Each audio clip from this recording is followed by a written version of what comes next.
ठीक है। अच्छा बेटा बात सुन ले जरा, ये थ्योरम नंबर 1 है 12.1 का, चैप्टर नंबर 12 का थ्योरम नंबर 1। मैंने आपको पहले भी बता दिया, ये अपने ज़हन में रखें। थ्योरम के 4 पार्ट होते हैं। थ्योरम के कितने पार्ट होते हैं? 4 पार्ट। भैया सबसे पहला पार्ट क्या है? गिवन। आमिर दूसरा पार्ट क्या है? To prove. तीसरा पार्ट क्या है? कंस्ट्रक्शन। और चौथा पार्ट क्या है? प्रूफ। अब ये 4 पार्ट होते हैं थ्योरम के। कैसे पता चलेगा कि कौन सा पार्ट किस हिस्से में आएगा, कौन सा पार्ट किस हिस्से में आएगा? तो इसका एक आसान तरीका, जिसको अपने देसी अल्फाज में भी हम कह सकते हैं, बेटा इज से पहले तक का जो डाटा होगा, इज से पहले तक की जो इंफॉर्मेशन होगी वो हमारा गिवन डाटा होगा। जहां पे इज आ जाएगा, इज से पहले वाला डाटा हमारा गिवन डाटा होगा, और इज के बाद वाला जो डाटा है वो हमारा प्रूफ करना होगा हमें। इज के बाद वाला जो होगा क्वेश्चन, उसको हमने खुद प्रूफ करना है, और इज से पहले वाला गिवन डाटा होगा। अब गिवन क्या है? पेपर में आपको ये 8 नंबर का क्वेश्चन आना है, और ये सिर्फ ये 3 लाइनें दी होंगी। जैसे ये लिखा होगा जी, any point on the right bisector of a line segment is equidistant from its end points. अब इसी से हमने गिवन भी फाइंड करना है, टू प्रूफ भी फाइंड करना है, कंस्ट्रक्शन भी और प्रूफ भी करना है। ठीक है जी। अब सबसे पहला जो आपका मेन पार्ट है, इस दी हुई इंफॉर्मेशन से एक डायग्राम कंस्ट्रक्ट करना। आपने एक पिक्चर बनानी है, एक तस्वीर बनानी है। सबसे पहला पार्ट तो आपका ये हो गया। अब वो किस तरह बनाएंगे वो समझ ले। Any point on the right bisector of a line segment. बेटा उन्होंने थ्योरम में कहा कि सबसे पहले हमारे पास एक लाइन सेगमेंट है। ये एक मैंने क्या किया, ये एक लाइन सेगमेंट लगा दिया। एक स्ट्रेट लाइन जो हॉरिजॉन्टल हो उसको हम लाइन सेगमेंट कहते हैं। ये इसके एंडिंग पॉइंट है। ये इसके कौन से पॉइंट है? एंडिंग। भाई मेरे ये हाथ है ना, एक मेरा ये एंडिंग पॉइंट है, एक ये एंडिंग पॉइंट है, ऐसे ही है ना। तो इसी तरह इस लाइन का भी एक ये एंडिंग पॉइंट है और एक ये एंडिंग पॉइंट है। एनी पॉइंट, कोई एक पॉइंट है जी, सपोज कर ले वो पॉइंट है जी यहां पे। एनी पॉइंट, कोई एक पॉइंट है जी वो यहां पे है। On the right bisector of a line. Right bisector यानी उसने लाइन को बाइसेक्ट किया, और इस तरह बाइसेक्ट किया कि दोनों तरफ 90 डिग्री का एंगल बना।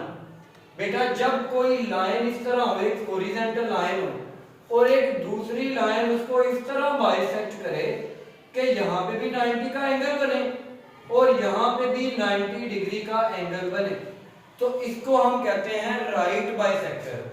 ये अपने पास पॉइंट ध्यान में रखना।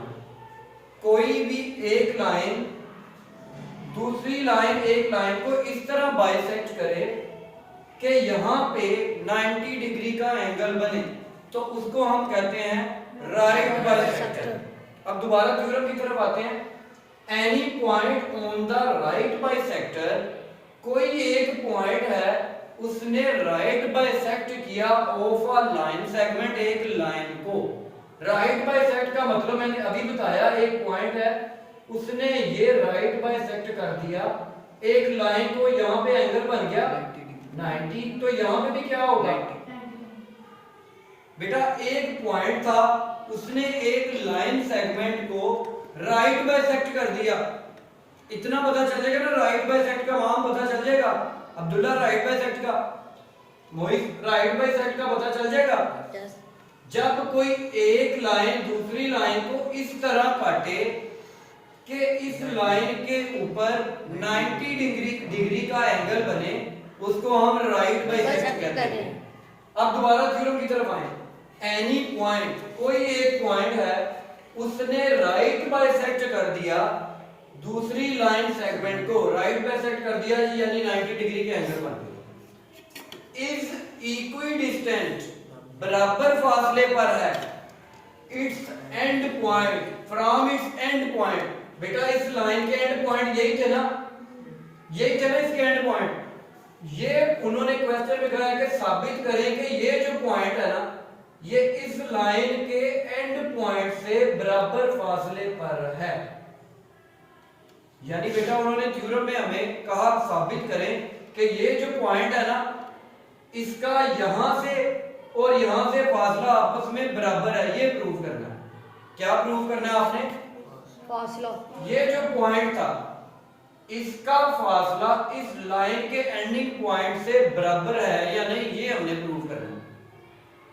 तो बेटा सबसे पहले मैंने आपको ये बता दिया कि गिवन क्या होता है। अब इसके बारे में बात करते हैं, ये गिवन और टू प्रूव और कंस्ट्रक्शन और प्रूफ कैसे होगा।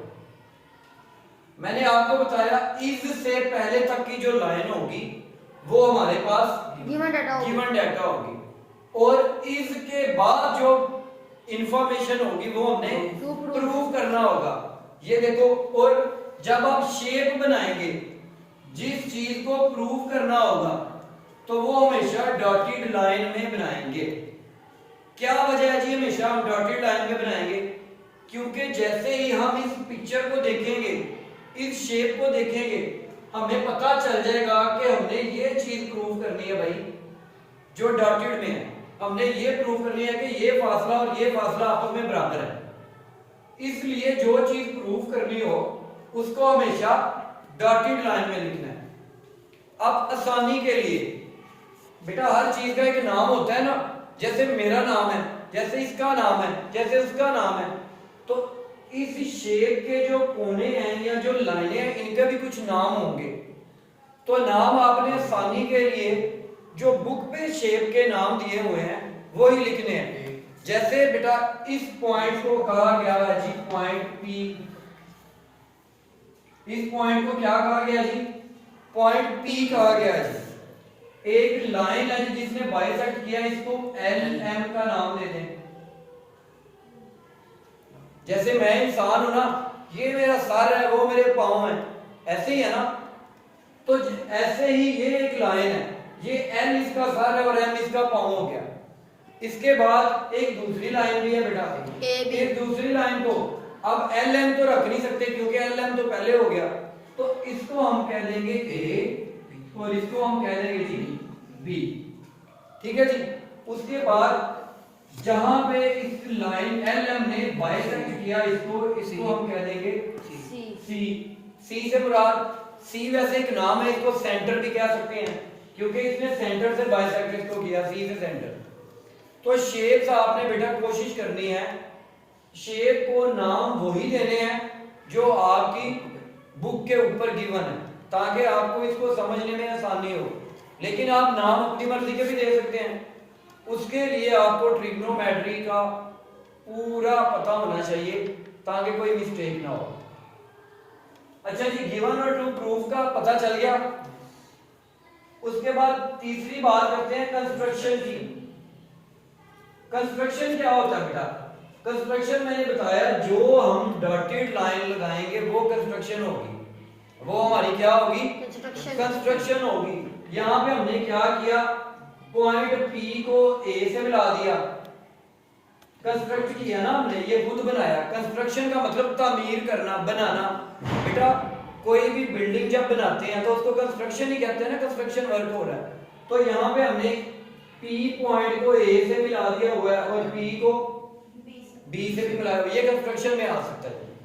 उसके बाद जो हमने इस लाइन को एक शेप में कन्वर्ट किया, ये सारा अब हमने यहाँ पे प्रूव करना है, ये सारा हमने यहाँ पे प्रूव करना है। तो ये मेन थ्योरम के 4 पार्ट और 5वीं ये आपको डायग्राम, ये पता होनी चाहिए। आज के लिए इतना ही काफी है। शी इज एब्सेंट, तो ये है कि कल वो भी साथ कर लेगी। आज के लिए इतना बहुत है। इसको कहते हैं जी थ्योरम, उर्दू में इसे कहते हैं मसला। मसले को ही हमने हल करना है और इस मसले ने हमारे लिए बहुत से मसले खड़े करने हैं अभी।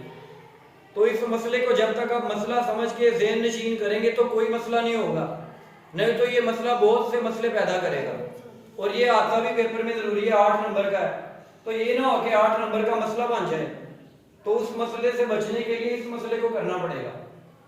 ठीक है जी, तो आज के लिए सिर्फ आपका ये लेक्चर था। डायरी में आप लिखें इंट्रोडक्शन ऑफ थ्योरम या इंट्रोडक्शन ऑफ चैप्टर नंबर 1, और ये आपने साथ इसके प्रैक्टिस करनी है।